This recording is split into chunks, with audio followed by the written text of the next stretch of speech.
Thank you, and thank you for the very, very interesting presentation. My question's on the last slide, the regulatory process.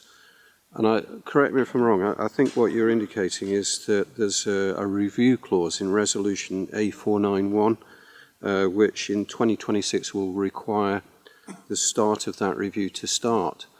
If that's the case, what would be your estimate of how long that process would take before the new resolution would be accepted? Thank you. Well, thank you very much for the question. The Safety Code for Nuclear Ships, that Resolution A491/12, doesn't specify that it has to be done by 2026. It specifies that it must be done periodically to make sure that it's always up to date. And nothing has happened since 1981.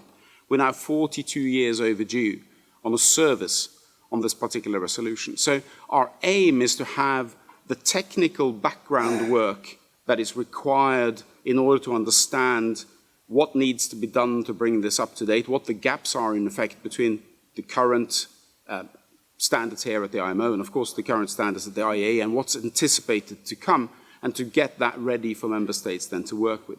We hope that this work is going to be complete and peer-reviewed by key member states in both agencies by 2026, so that this can be brought to the floor.